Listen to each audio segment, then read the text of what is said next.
The issue of the Qinglong Lake bunker was first reported in January by the Financial Times, which stated that Beijing had constructed the largest underground command center in the world in the southwestern mountains.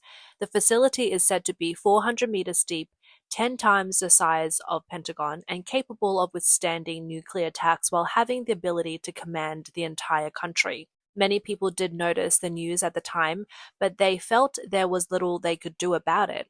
After all, the government was building it and there was no way to stop it. Asking questions about it could lead to accusations of disrupting order, and simply looking at the facility could be considered leaking information. So they choose to stay silent. It wasn't until 2 weeks ago when the United States military used a B-2 bomber with a bunker-busting bomb to destroy the legendary underground nuclear bunker in Iran's Fordow facility that the world was shocked. After the attack, online discussions quickly picked up steam with comments like, "Can we take out Beijing's Qinglong Lake bunker too?" Or, "Great, let's destroy it." The topic instantly drew attention. The attention around the bunker isn't due to any new developments, but because people suddenly realize it's not invincible after all. It could actually be destroyed. What once seemed untouchable is now seen as vulnerable, and what used to hover above them can now be seen as a target. In the end, the bunker, which was built solely for the ruling elite, now has a real chance of facing a just strike. This brings a sense of relief and justice to many people. Why are the Chinese people so angry? Because while the Qinglong Lake bunker was officially presented as a wartime command center, it was actually built as a doomsday shelter for China's top leaders, capable of supporting life for a month in isolation. The government never made the project's purpose, location, or process public, and citizens were never told who it served or how it would be used.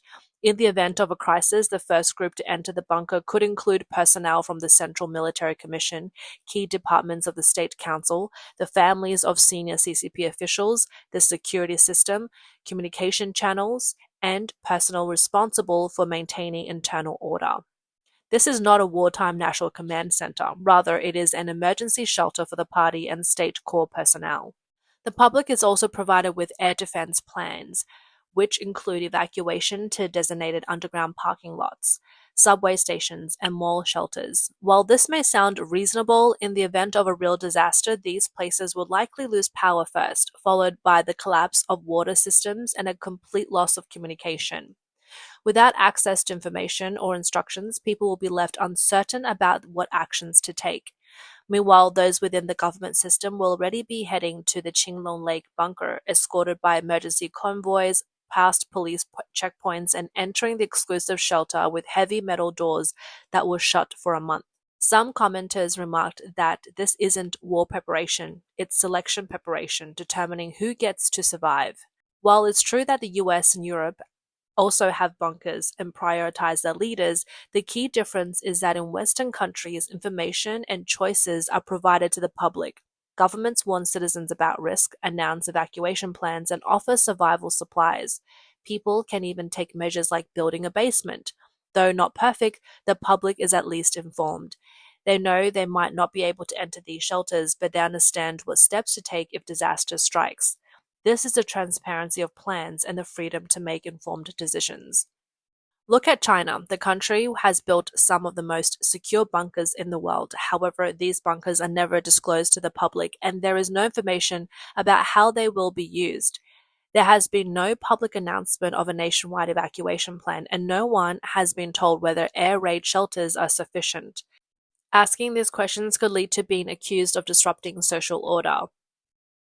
Under the system in China, the public has no choices and is not informed about the truth. The location of the bunkers, the government's preparedness, they do not know any of it, not even whether they're on the list to enter.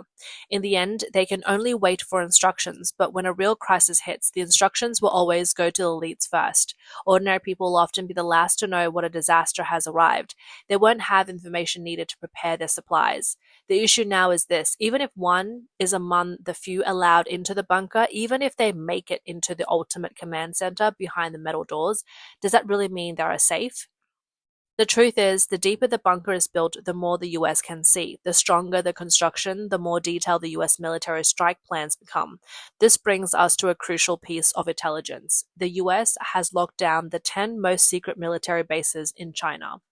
From Taiyuan, Mianyang, and Yangjiang to Qinghai, Shiyan, and Xishan, underground bunkers are spread across China. They seem to be hidden seamlessly, but in reality, the CCP has paid for them.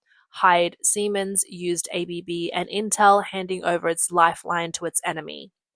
As one online commenter summed it up, it's not that the CCP hid these bunkers so well, it's that the US dug deeper than they did. The 10 most secret military bases, built over the past 60 years, have one surprising common feature. The core technology has always come from the West, and surveillance backdoors have been present since the beginning. Starting in the 1960s and 1970s, when China was just beginning its nuclear and missile projects, the country relied heavily on Soviet aid. But the problem was that Soviet equipment already used many Western components. So while the equipment seemed Soviet, the core technology remained Western. The Jichuan missile base, selected in 1958 and heavily constructed in the 1960s, used the Soviet P-7 missile silo design. However, during later upgrades, Siemens PLC controllers and American SCADA systems were installed. From the very beginning, US KH-series reconnaissance satellite monitored the construction. Each missile silo precise coordinates were marked by GPS. What's more, the Siemens PLC system provided a perfect entry point for cyber attacks like Stuxnet. The Mianyang Institute of Physics, founded in 1958 but becoming the center in the 1980s, introduced Cray supercomputer in the 1990s and later used Intel Xeon processors and IBM storage arrays. Every nuclear test simulation was processed through Intel chips. The management engine embedded in these chips allowed to remote access, enabling US intelligence agencies to gather real-time data on China's nuclear design process. The Taiyuan Satellite Launch Center Underground Command Center was built between 1966 and 1968. The missile control system used German Siemens Step 7 software and PLC systems, while communication systems relied on Motorola military radios and ABB electrical equipment. Since the Cold War, the US has been monitoring these facilities using electromagnetic signals. Today, every operation command in the Siemens systems could potentially be remotely monitored. This era was defined by Soviet-designed systems with Western technology at their core. The monitoring methods relied on satellite surveillance and electromagnetic interception. The core issue is that since the Cold War, these systems have been part of the US surveillance network. The 1980s and the 1990s saw China's defense industry begin purchasing significant amounts of Western technology after the economic reforms. China thought it was buying technology for rapid development, but in reality, it was buying surveillance systems, linking itself into the Western intelligence network. The Xichang Satellite Launch Center, established in 1970 and fully operational in 1984, underwent several technological upgrades. From 1984 to 1990, French Alcatel communication devices and US HP computers were used. Between 1990 and 2000, IBM mainframe and Cisco networking equipment were introduced.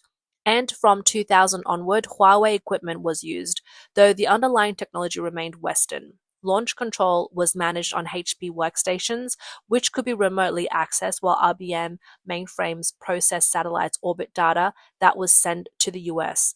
The communication network using Cisco equipment allowed for remote monitoring. In the 1990s, every satellite launch from Xichang had its orbital parameters known to the US in advance. This wasn't due to espionage, it was because the IBM machines used to calculate the orbits automatically backed up the data to the US headquarters. The Beijing Xishan Underground Command Center, extensively expanded in the 1990s, used US video processors for multi-screen displays, Cisco IP phones, and Avaya switches for communication, and Sun workstations and HP servers for its server network. The communication system had to pass through Cisco devices which were equipped with lawful intercept features, allowing agencies like the NSA to access communication data. The US may have known about China's top military commands even before Zhongnanhai. The Dalian deep-water submarine base opened in 1993. Its dock control uses Siemens industrial control systems from Germany. sonar equipment from Francis Thompson, Motorola military communication systems, and GPS receivers for navigation. Since its opening, every submarine entering or leaving the port has been tracked by the US underwater sonar network. More critically, the GPS navigation system on the submarines automatically reports their location to US satellites. What China consider its covert patrols are seen by the US military as scheduled location reports. Since 2000, China has focused on achieving self-reliance, but its dependence on foreign core technology has only increased, while domestic equipment is used on the surface, but the heart of these devices still comes from the West. The Guangdong Yanjiang nuclear power station began construction in 2008 and started operations in 2013. The reactor control system uses French Areva technology paired with ABB's electrical control systems. The generator sets are made by Dongfang Electric but uses Siemens generator technology. The control system uses Belgian DCS, but the underlying technology comes from Honeywell. And the safety system uses Schneider Electric Safety PLC. While domestic brands are used, ABB's PowerLink communication protocol allows for remote diagnostics and control. In wartime, a single command from Switzerland could shut down the nuclear power station. The Shiyan underground missile factory began construction in the early 2000s. Production line control uses Siemens S7 PLCs and WinCC monitoring software. The logistics systems uses SAP Enterprise Management software, and quality control uses German Zeiss measurements equipment. Environmental control is managed with Honeywell building automation systems. Every step in missile production is recorded by Western software. SAP generates production reports automatically, and SAP's data center is in Germany. How many missiles China has produced is clearer to Germany than to China itself.